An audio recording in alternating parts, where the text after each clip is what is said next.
తెలుగు సినీ పరిశ్రమలో నటుడు బ్రహ్మాజీ మరియు డైరెక్టర్ కృష్ణవంశీ మధ్య ఉన్న అనుబంధం ఎంత ప్రత్యేకమో మరోసారి వెలుగులోకి వచ్చింది.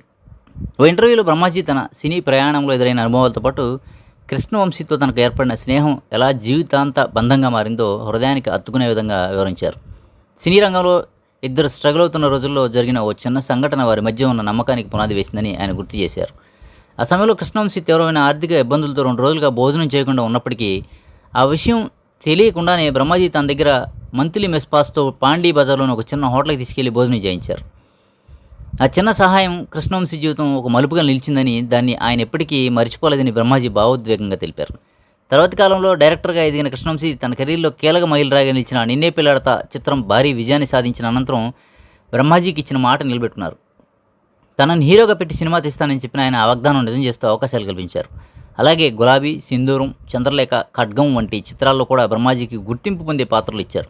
ముఖ్యంగా గులాబీ, నిన్నే పిల్లాడతా వంటి గొప్ప సినిమాల్లో తనకు నటించే అవకాశం ఇచ్చారని బ్రహ్మాజీ తెలిపారు. కృష్ణవంశీ తనకు సరిపోయే పాత్రలు ఇస్తారని, పాత్రపరంగా న్యాయం జరిగేలా చూసేవారని బ్రహ్మాజీ స్పష్టం చేశారు.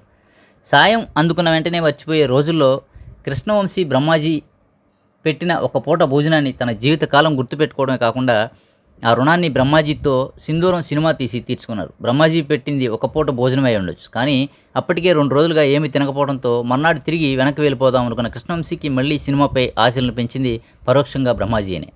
ఒక పూట భోజనం పెట్టినందుకే కృష్ణవంశీ రుణం తీర్చుకున్న సింధూరం సినిమా చేయగా, తన కెరీర్లో సింధూరం లాంటి సినిమా ఇచ్చినందుకు బ్రహ్మాజీ కూడా ఆయన ఎప్పటికీ కృతజ్ఞతుడిగా ఉన్నారు. మొత్తానికి ఆకలి నుంచి ప్రారంభమైన వారి స్నేహం సింధూరం సినిమా వరకు సాగిన జర్నీ వెనక ఉన్న అనుబంధం నిజంగా ప్రత్యేకంగా నిలుస్తుందని చెప్పుకోవాలి. ఇక తన కెరీర్ ప్రారంభ దశ గురించి మాట్లాడుతూ బ్రహ్మాజీ ఆసక్తికర వ్యాఖ్యలు చేశారు.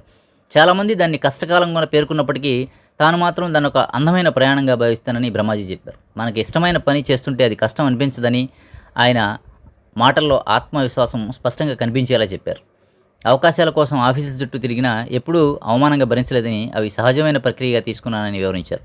తన స్నేహితులే దర్శకులు, అసోసియేట్లు కావడంతో పెద్దగా ప్రతికూల అనుభవాలు ఎదుర్కోలేదని ఆయన గుర్తు చేసుకున్నారు.